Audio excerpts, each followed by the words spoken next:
नमस्कार दोस्तों, आज के हमारे इस वीडियो में हम आपको सीता माता की बहुत सुंदर नित्य नेम की कहानी सुनाने वाले हैं।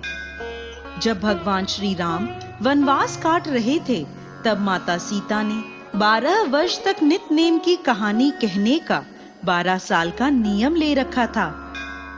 राम आए, लक्ष्मण आए, देश के पुजारी आए, नित्य नेम का नेम लाए, आओ राम बैठो राम, तपी रसोई जीमो राम, माखन मिश्री खाओ राम, दूध पताशा पियो राम, सूत के पल का मूठो राम, शाल दुशाला ओढ़ो राम, जब बोलूं जब राम ही राम, राम सवारे सबके काम, खाली घर भंडार भरेंगे, सबका बेड़ा पार करेंगे, जय श्री राम जय जय राम। ये कहानी सीता माता रोज कहती थी और श्री राम इसे सुना करते थे।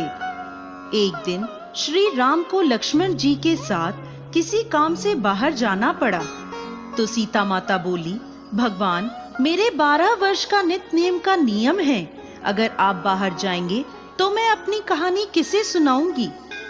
श्री राम ने कहा, तुम कुएं की पाल पर जाकर बैठ जाना और वहां पर जो औरतें पानी भरने आएंगी उन्हें अपनी कहानी सुना देना। सीता माता कुएं की पाल पर जाकर बैठ गईं। एक स्त्री आई, उसने रेशम की जरी वाली साड़ी पहन रखी थी और सोने का घड़ा ले रखा था। सीता माता उसे देखकर कहने लगी, बहन, मेरा 12 वर्ष का नित्य नेम सुनने का नियम है, मेरी कहानी सुन लो। पर वह स्त्री बोली, मैं तुम्हारा नित्य नेम सुनने बैठूंगी तो मुझे घर जाने में देर हो जाएगी और मेरी सास मुझसे लड़ेगी। उसने कहानी नहीं सुनी और वहां से चली गई। घर पहुंचते पहुंचते उसकी रेशम जरी की साड़ी फट गई और सोने का घड़ा मिट्टी का हो गया। सास ने देखा तो बोली, ये किसका दोष अपने सिर लेकर आ गई है। बहू बोली, माताजी, मैं भी हैरान हूँ, ये कैसे हुआ। मैं तो कुएं से पानी भरकर आ रही हूँ, पर कुएं पर एक औरत बैठी थी और उसने मुझसे अपनी कहानी सुनने को कहा, पर मैंने मना कर दिया।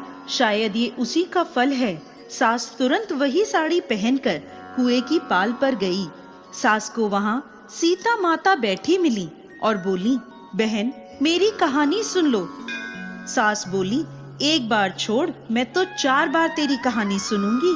सीता माता बड़ी प्रसन्न हुई और कहानी कहने लगी। कहानी सुनकर सास बोली, बहन, कहानी तो बहुत अच्छी लगी, और पूछा, तुम कौन हो। तब सीता माता बोली, मैं सीता हूँ। सीता माता का नाम सुनते ही वो स्त्री उनके चरणों में गिर पड़ी और फिर अपने घर चली गई। उसकी साड़ी फिर से रेशमी जरी की बन गई और मिट्टी का घड़ा फिर से सोने का हो गया। घर पहुंची तो बहू बोली, सासू माँ, आपने ये कैसे किया।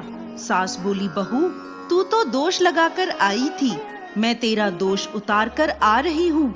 वो स्त्री जो तुझे मिली थी वो सीता माता थी। पुराने से नया कर देती हैं, खाली घर में भंडार भर देती हैं, सभी इच्छाएं पूरी करती हैं। बहू बोली, ऐसी कहानी मुझे भी सुनाओ। सास ने वही कहानी बहू को भी सुना दी। कहानी सुनकर बहू बोली, माताजी, कहानी तो बहुत अच्छी है, इसे हम रोज कहा करेंगे। अब सास बहू रोज सवेरे उठकर कहानी कहने लगी।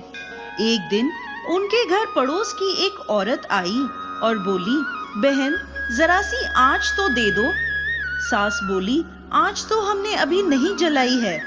पड़ोसन बोली, तुम तो सुबह 5 बजे से उठी हो, फिर क्या कर रही थी।